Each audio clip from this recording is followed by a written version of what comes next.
This is Big Tasty Sports. Today we're going to be doing a full preview of the Big Ten Conference Tournament, going team by team, looking at what their record is coming into the tournament, how they're playing, strengths, weaknesses, and then at the end we'll look at the current odds to win the conference tournament. I'll share a few plays. I've made a couple plays, but a few teams that I think are worth considering. And then some teams that personally I would not want to be betting on to win a tournament right now. If you're watching this video on YouTube, would really appreciate if you'd like the video, subscribe, leave a comment.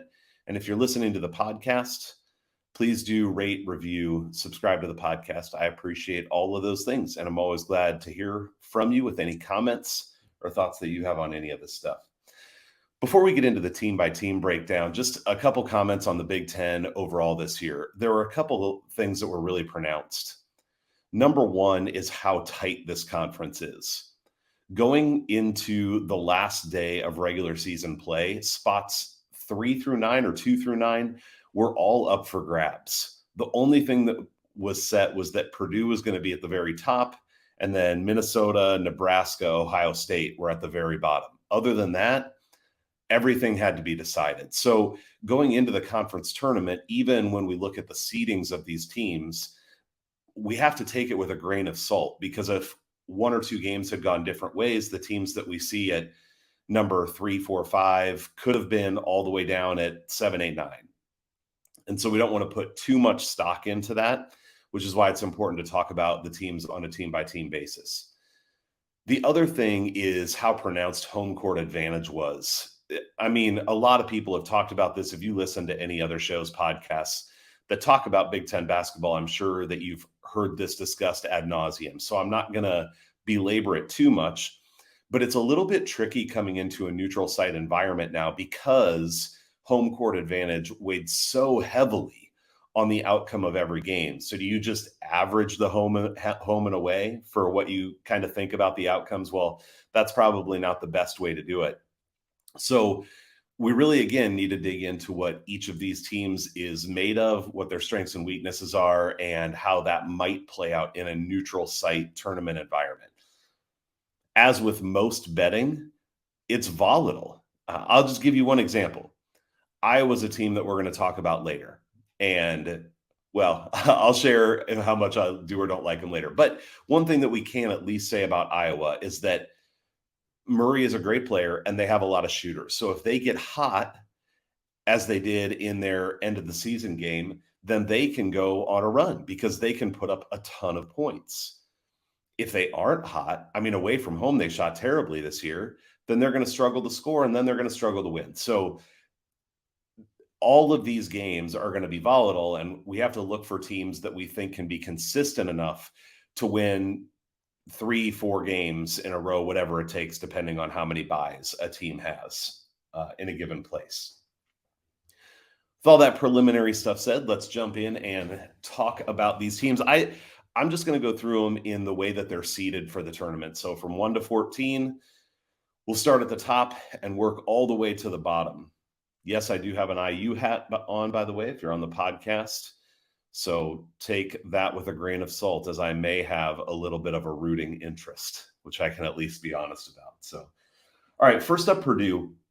One of the things that I looked at here was how they performed in the last 5 games coming into the tournament. Obviously, looking at the whole conference season can be helpful, but I think there's been some ebb and flow, and these teams get used to each other. They understand how to play each other better.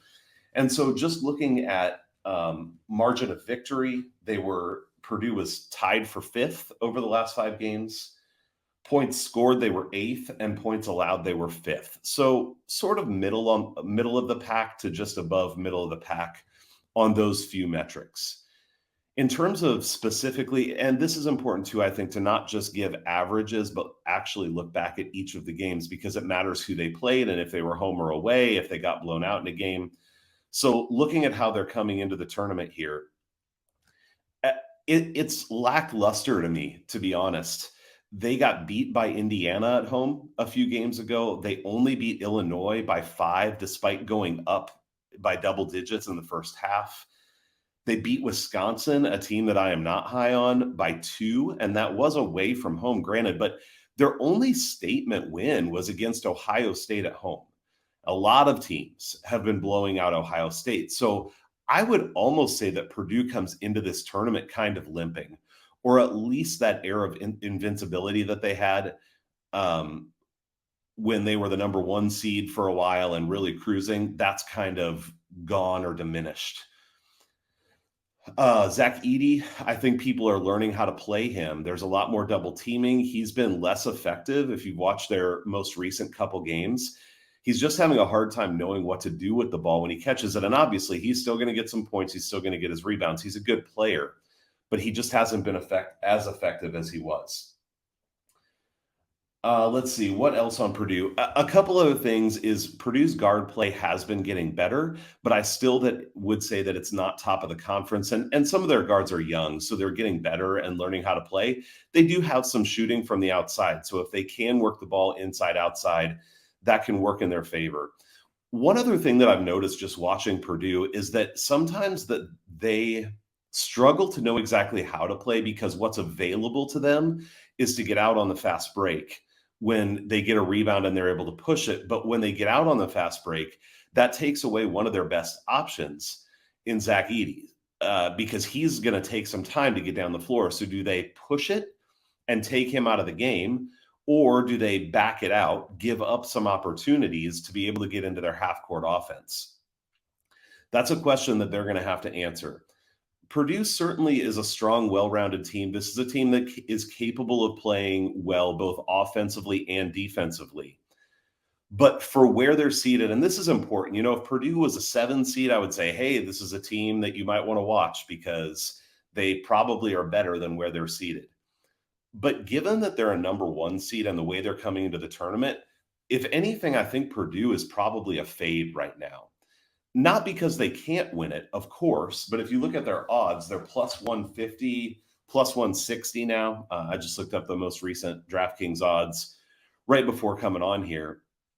And at that price compared to all the other teams, I don't think that they are that much better or have that much better of a chance to win the tournament. So for me, Purdue potentially is a fade, at least in terms of betting, though you have to keep them in that pool of teams that certainly have a legitimate chance to win this tournament. I mean, I don't think that's shocking news to anyone.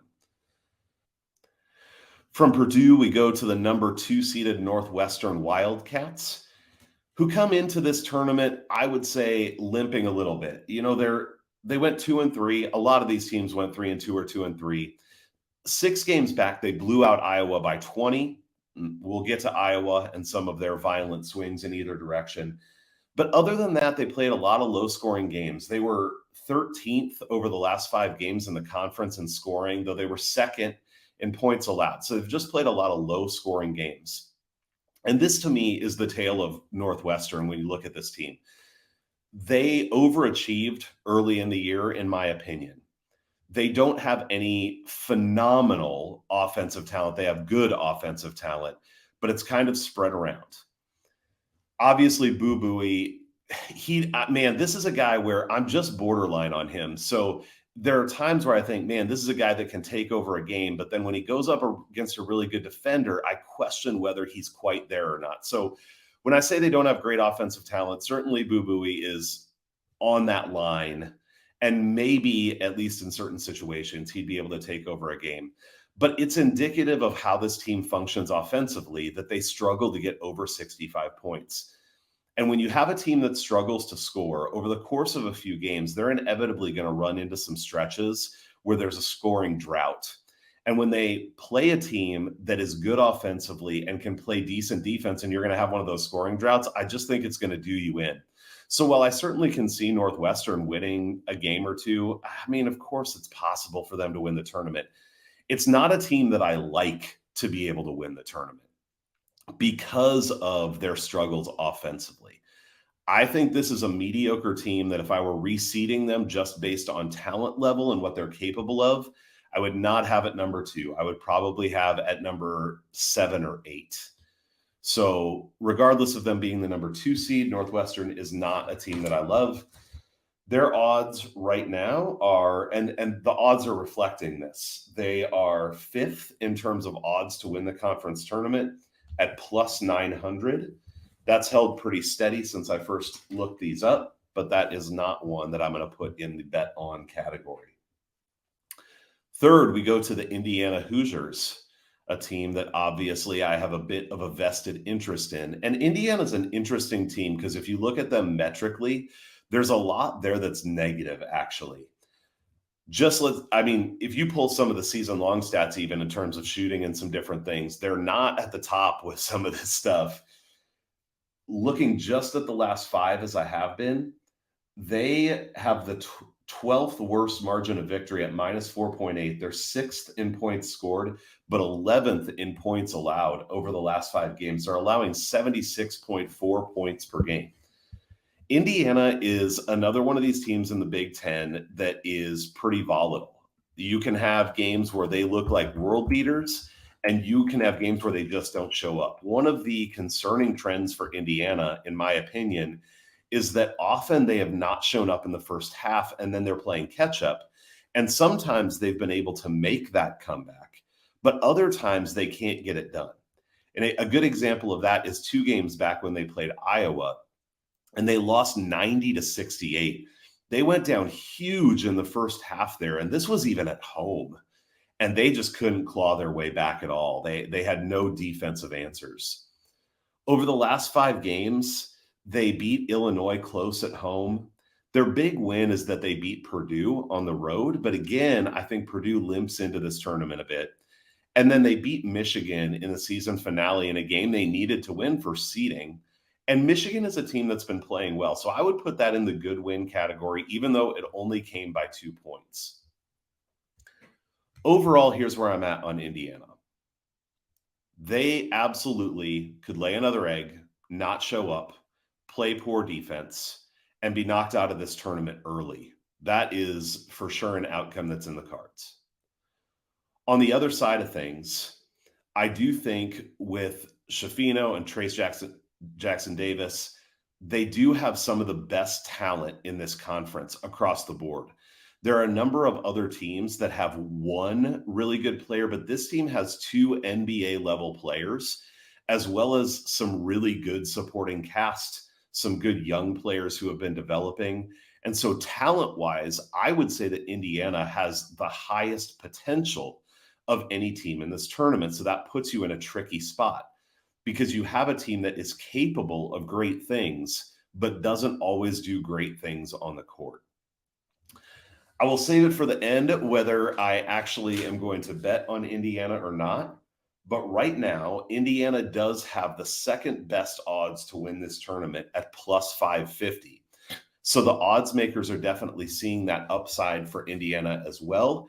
You just have to be cautioned a bit that they could come out and just not show up, and then their tournament is done. I also think that there's a chance that if they do show up, they can be relatively dominant in a number of games on the way to a potential conference tournament championship. Fourth, we go to the Michigan State Spartans, who come in 3-2 in their last 5. They are tied for 3rd in margin of victory, 1st in points scored, and 14th in points allowed. So Michigan State, sort of the opposite of Northwestern, is a team that has been playing very high scoring games coming into the tournament. Let me pull up their game log here so we can look at the last 5. Now, the competition level started out strong. Man, they beat Michigan on the road. That's a big win. They blew out Indiana at home. Now, you'll remember that was their first home game after the horrific shooting that happened on their campus. You never know how much that kind of stuff plays in, but it did just feel like a game they weren't going to lose, and they definitely didn't. Then, now this is where statistics get skewed, and this is why we need to look at things. They have been scoring a lot. Oh, and I'm sorry, they lost to Michigan on the road in that game that I was talking about. I flipped the score there. It was a 12-point loss. So got that one wrong. Lost to Michigan. They lost to Iowa 112-106. So that is going to skew their statistics. And then they beat Nebraska and they beat Ohio State. Now, I actually think that Nebraska win on the road is a decent win. We'll get to Nebraska. Beating Ohio State at home by 6, nothing to write home about. So while Michigan State has been putting up quite a few points, I would say that the statistics are skewed by a couple of the teams they've played. Nebraska does not play defense. Iowa clearly doesn't, with 106 points given up in that game. Michigan State, to me, is a team that is coming into their own a little bit. Just watching them play, it's looked better, in my opinion, in their last few games than it did earlier in the season. I think some of their young talent is learning how to play together well. But this is another team where I don't see someone who's going to take over the game. I think it's like they have middle to slightly above average talent across the board. And that can work out okay in college basketball, but there are times where you'd like to have someone who could take over a game. I think that this is a team that has a chance to compete because they can be competitive, at least on both ends of the floor.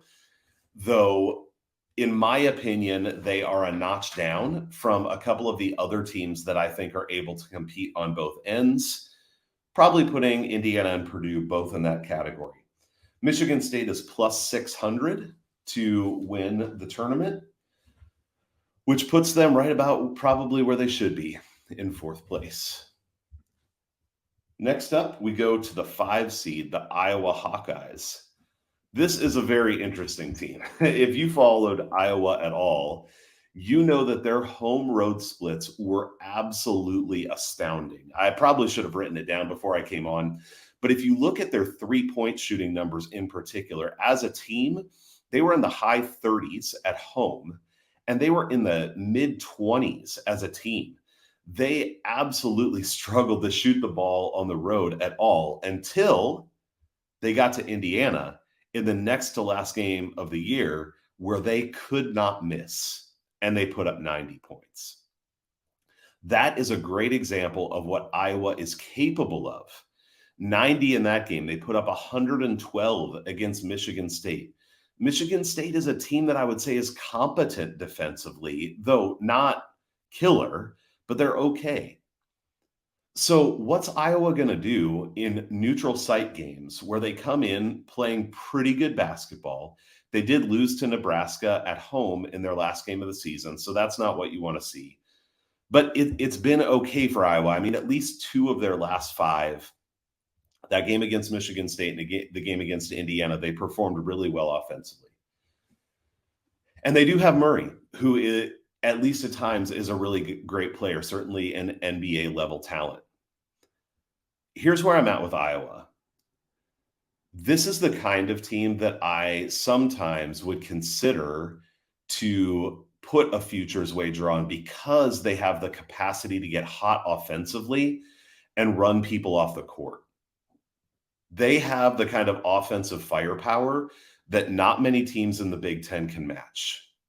However, the fact that they shot so poorly away from home all season and basically came through with 1 good shooting performance. Now, granted, I understand that this is neutral site.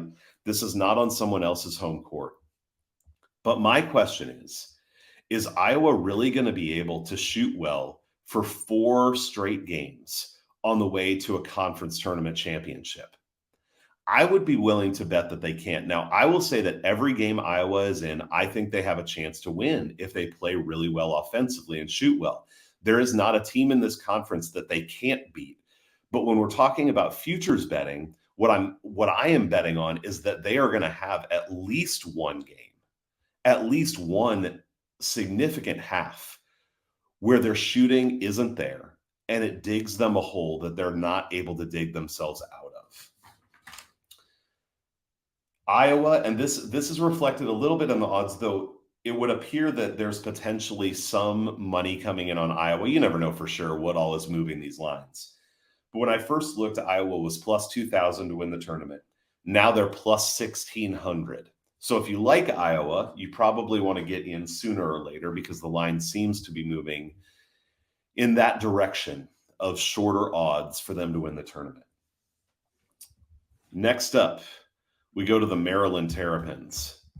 If there is a team that rivals Iowa for biggest home road splits in the conference this year, it is probably Maryland. I mean, this is crazy if you look back overall. They lost to Penn State, and granted, that was a close game where Maryland played better. They lost to Ohio State by 11 on the road. They beat Northwestern by 16 at home, Minnesota by 18 at home, whatever. Everybody beats Minnesota. They lost to Nebraska by 4 on the road. They beat Purdue by 14 at home. They beat Penn State by 6 at home. You get the point. I won't go on and on. Their only good road win in conference play was Minnesota, which who cares? They beat Minnesota when Minnesota had so many injuries that a high school team would have beaten them.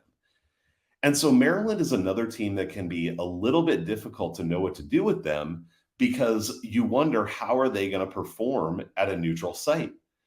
The home road difference is just so massive with them that you can't ignore it. There's not many data points to look at to even say that this team was in games or had a chance when they were on the road. Yeah, 1-9 in conference play away from home. They do have some talent. They do play hard, and they can lock down on defense at times. When we look at those statistics for the last 5 games, they're right in the middle. You know, they were 7th in points scored and 6th in points allowed over the last 5 games. And I think that's what Maryland is. I think this is a team that rightfully should be smack dab in the middle of this conference. Mediocre offensively, mediocre defensively. Not bad, not great. And what I'm going to bank on here is, while I do expect them most certainly to play better at a neutral site than they've played on the road, they still haven't proven that they can win away from home. And so I don't think that this is a team either that is going to make a run to actually win the tournament. Though, like I talked about, this is a conference where all these teams are right in the mix with each other, and there's not a ton to differentiate them all the time. And one of the things I talk about that I do like is that Maryland can perform both offensively and defensively. So this isn't a team that I hate. It's just, if I have to nitpick and find ways, I mean, I'm not going to bet 10 teams to win the tournament. So I have to differentiate. And what I'm going to lean on here is that Maryland is unlikely to perform well enough not being at home to actually win the tournament. Now, Maryland started out, when I first looked, at plus 550, which was tied with Indiana for second best odds. Since then, they've dropped to plus 700. So they are above Northwestern. They are above Iowa in terms of the odds to actually win the tournament here. I think that's reflective of what they are capable of accomplishing on both ends of the floor. All right, let's move on to the Illinois Fighting Illini. Man, this is another team that is just so up and down. One day they can look like world beaters, and the next day they look like a team that barely belongs in the conference. And so it's hard to get a read on them as well. You look back at their last 5 games. I mean, they lost away at Purdue only by 5. That was a decent performance, but let's just take these two, for example. They went up against a Michigan team that's playing well. It was at home, and they won 91-87. That's a good win. The game before that, they played at Ohio State, one of the bottom feeders in this conference. So I do think they have some young talent and maybe are less of a train wreck than they were at certain times in the season. But they lost by 12 in that game, 72-60. I mean, this is a team that is just so hard to get a read on. Now, they do have a good inside presence with Deja. They do have some good shooters. They have some people who can create their own offense. So this is a team that I think has a lot of potential.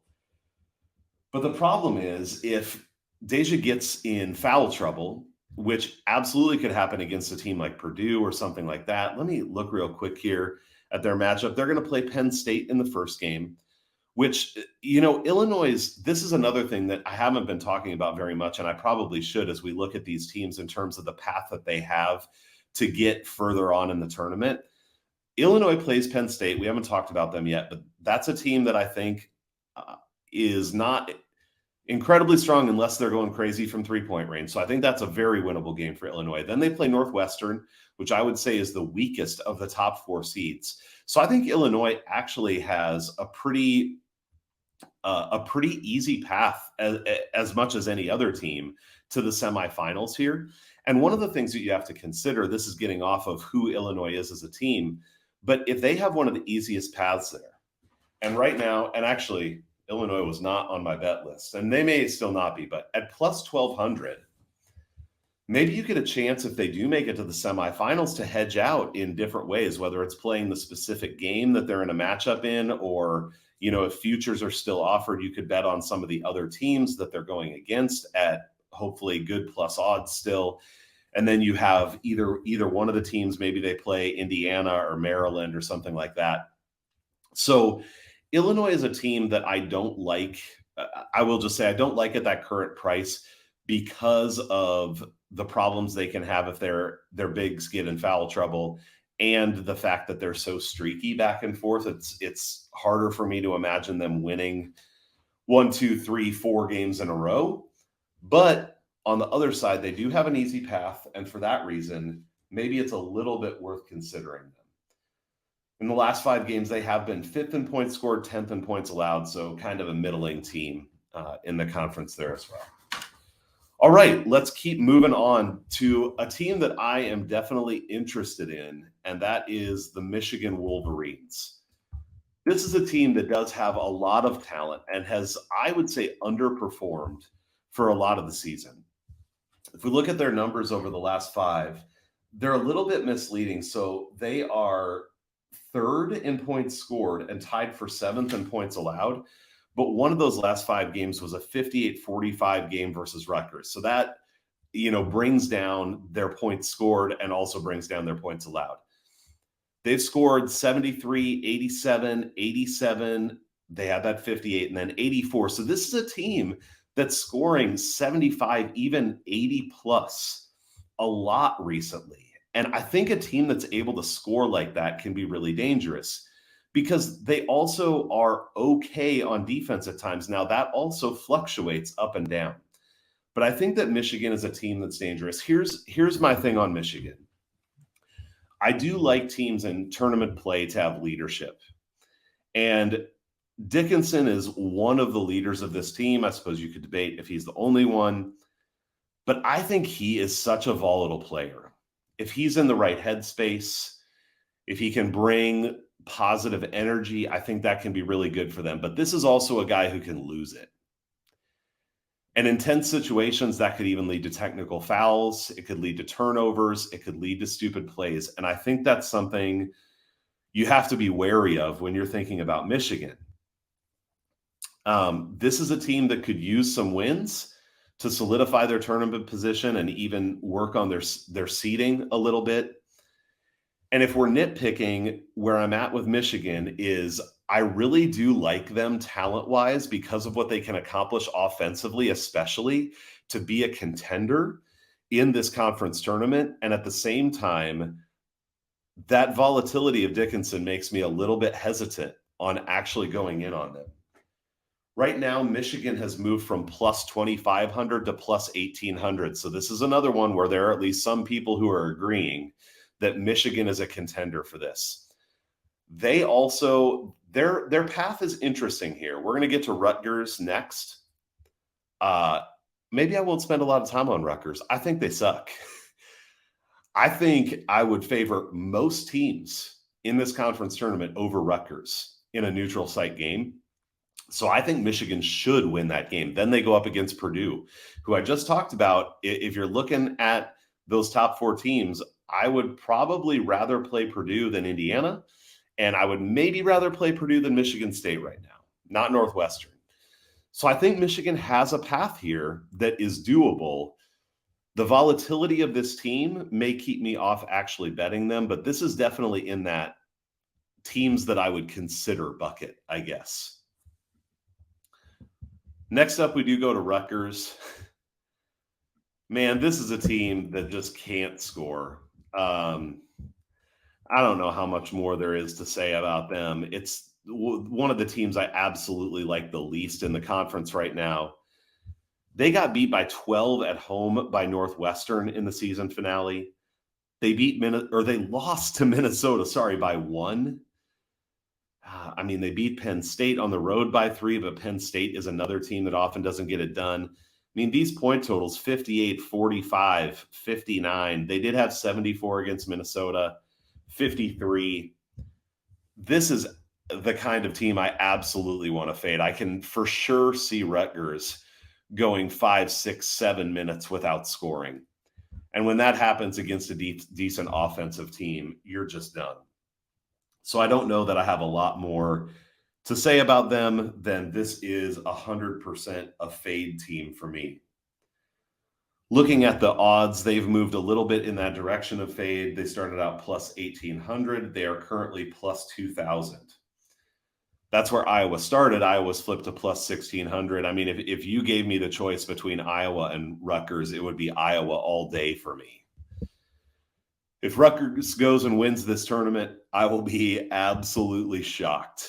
And I mean, I know we're getting down lower in the seeding, but again, like I said, most of these teams were all bunched up, and Rutgers is one of those teams that was in that bunch. But I don't think they're a very good team. We've covered it. We'll move on to the Penn State Nittany Lions. This is a team that shoots a lot of threes, generally 26 or more a game, a lot of times even into the 30s. And so they have to be shooting well from three-point range. And like most teams who shoot a ton of threes, they're all over the place, up to 40% sometimes, even down under 20% a couple of times. And so you never know what you're going to get from Penn State, which creates a lot of volatility, which is what you see in a lot of their outcomes. In their last 5 games before the tournament, they actually were best win-loss at 4-1. They were tied for 11th in points scored, but 4th in points allowed. So they are a team that is competent defensively, and that can keep them in games at times. They don't have a lot of size. Like I said, they need to be hitting threes. So this is another team that, just based on composition and the way that they're going to perform in the tournament, they're always live to win a game. They're almost, to me, like a variation on Iowa. So Penn State plays better defensively than Iowa does, which can keep them in games longer. But I would say they lack as much offensive explosiveness as Iowa has, even though they both rely on shooting the three a lot, even at times trying to get up tempo and things like that. So Penn State, to me, is that variation off of Iowa that I just don't like as much, because I don't think they have as much upside. They probably do have a little bit higher floor, but they have a lower ceiling. And again, as we move through tournament play, I don't trust them to put enough good games together in a row. Even over those last 5 games with the stats I gave you, you got to take it with a grain of salt, because they beat Minnesota and they beat Ohio State. Again, 2 of the bottom feeders in the conference. They lost to Rutgers. They barely beat Northwestern, who I told you I'm not high on. And then they beat Maryland by 1 at home. Maryland, a team that has been atrocious away from home. So when you dig into what's actually happened over the last 5 games, not just the statistics, I would say it is much less impressive than it might look on the surface. So this is a team that can hang in there, but I don't like them overall to have a chance to win this tournament. They are at plus 2,500 in the odds right now. Obviously, we're getting down toward the lower end here. And Penn State was the last team that was in that big group of teams that were all bunched up coming into the tournament. And I think they rightfully have ended up near the bottom of that group. All right, let's talk about Nebraska. Trying to pull up their last 5 games here. It was having trouble coming up for some reason. There we go. Man, Nebraska to me actually is a really fun, really interesting team. They are not awesome defensively, and they were very bad early on in the season and early on in conference play. They were a blowout for almost every team they played early on in the conference season. However, more recently, they have turned that around some. And Tominaga is the fun, crazy shooter who can get hot at a moment's notice. One of those guys that you really like to have in a tournament, because he absolutely could have a game where he hits 5, 6, 7 3-pointers and he carries you to a potential victory. In their last 5 games, they beat Iowa 81-77. They did lose to Michigan State at home, but Michigan State's been playing well. Beat Minnesota, okay. Beat Maryland, but that was at home, okay. And then they beat Rutgers on the road 82-72. One of the things that I love about that is scoring 82 on Rutgers is actually a really good output. And that's what Nebraska has the potential to do. I'm going to say this again. They're composed a little bit differently and they get it done differently than Iowa, but they're almost an Iowa light again, where they have the ability in a 1 or 2 game sample size to really put up some points and I think be competitive with just about anyone. Now, they also could get shut down and have that not happen, but if you look at their last 5 coming in, they were 4-1. They are 4th in points scored and tied for 7th in points allowed. So I talked to you about the teams that they played, but those are some really good statistics coming into this tournament. I think this is the most improved team coming into the end of the season. I think if Nebraska played throughout all of the conference season like they have at the end, they would have been right in the mix in the middle of that big group of teams that were all clumped up together. I think that is the talent level they have with how they're playing now. They will struggle at some point if they can't step up on defense, and so far they haven't shown a lot of ability to do that. However, this is a team that we'll talk about it for sure at the end, but I think is worth paying attention to. Their odds are plus 25,000 to win the conference tournament. And granted, it would take a lot. You know, they're playing on Wednesday, the first day. They play Minnesota, then they'd have to play Maryland, then they'd have to play Indiana, and then we go on from there. So when we talk about the path that teams have to being able to win the tournament, the path is definitely not easy for them. Next, we go to Wisconsin. Short version, I don't like them either. They have Tyler Wall, came back from that really bad ankle injury, and he has started to look better. But this team just doesn't have a lot of talent. They don't have a lot of people who can get their own shots. They can play okay defensively, but when they run into good offensive teams, it can be a struggle. You look at their last 5 games, I mean, they allowed 87 points to Michigan, which Michigan's no joke, but 67 to Minnesota in their last game. I mean, they do have these lowers where they allowed 52 to Iowa, but this, again, is Iowa on the road, where most of the season they've really struggled to score. Wisconsin is just another one of those teams, not to belabor it, that you can see having a 5, 6, 7 minute scoreless streak. And teams like that, to me, are not likely to win a conference tournament or to go very far in the big dance if they're in it. So this is a team that I don't like. And personally, I would stay away from. They started out at plus 5,000 to win the tournament. Now they have dropped to plus 6,000. So that's the way the money is moving as well. Last 2 teams, Ohio State and then Minnesota. We won't spend too much time here. Ohio State's been a train wreck most of the season. I will say that it feels like they've pulled it together just a little bit at the end here. They only lost by 6 to Michigan State on the road. I think that's a really respectable loss. They beat Maryland. Granted, it was at home, but still, they beat Maryland by 11. That's good. They beat Illinois by 12 the game before that. They only lost to Penn State by 4. Their last blowout loss was to Purdue, which was 5 games ago. So this is not a team that I would say is all of a sudden, in the middle or near the top of the conference, but they've closed out the season well.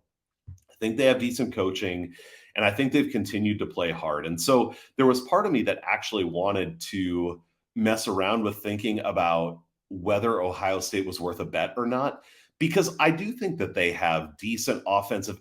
Of all the teams at the bottom here, I talked about liking Nebraska a decent amount, but I will say I think Ohio State has the ability to stay competitive on both offense and defense as much as any of the teams at the bottom here, probably more than Nebraska even. But I think they're a year away. I think the experience they've had this year is really good and helpful, but I just don't think it's going to come together for them. I absolutely can see them beating Wisconsin in that first round game. In fact, that's depending on the spread there. That's probably one that I'll be looking at as a single game bet.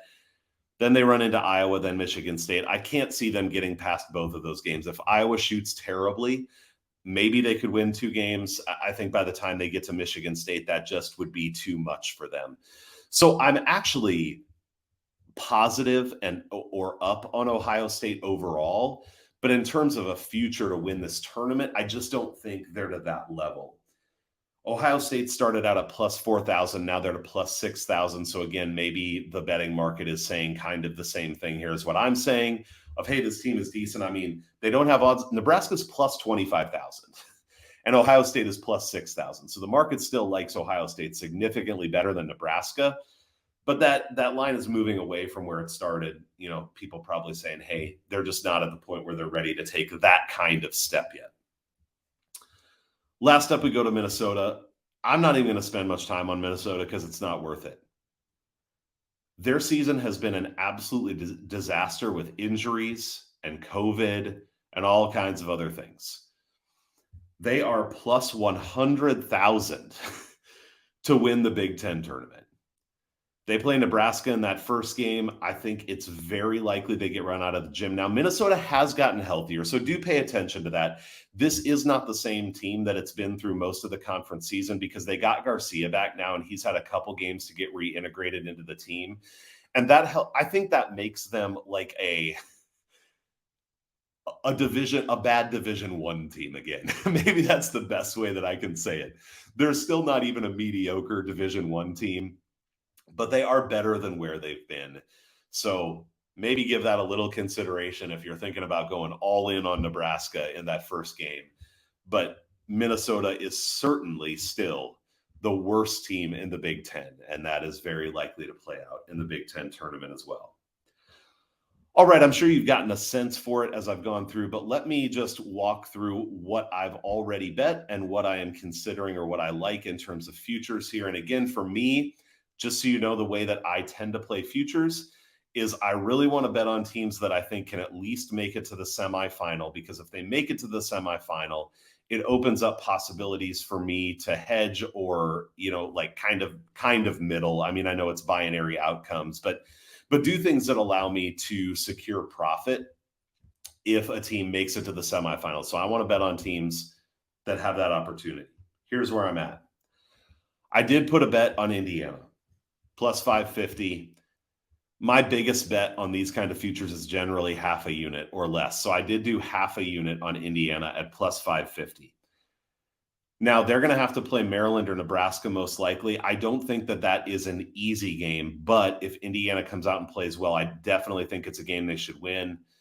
And then I think they're on the easier side of the bracket because they'll get Penn State, Illinois, or Northwestern. And I think that's easier than what they would face on the top half of the bracket. So I like Indiana's chances to get to the semifinal, and then we'll see where it goes from there. I already shared the pitfalls here. Every team in this conference has pitfalls you have to consider, but that's the first bet that I placed.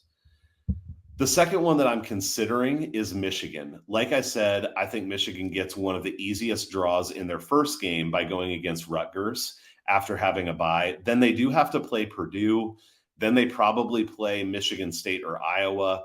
Those 2 games are not easy, and so you have to consider that. But at plus 1,800, I think that could be worth it. There's part of me, though, that feels like I missed the boat already. I was thinking about this yesterday when the line was plus 2,500. I may go shop this around and see if I can get a better line than what DraftKings has. At plus 1,800, I'm kind of in the middle on if I'd want to bet them or not. I think they have a tough road. And then the other bet that I already made, and this one, I think I put $5 on it. So it's very low, but it's Nebraska. Nebraska is plus 25,000.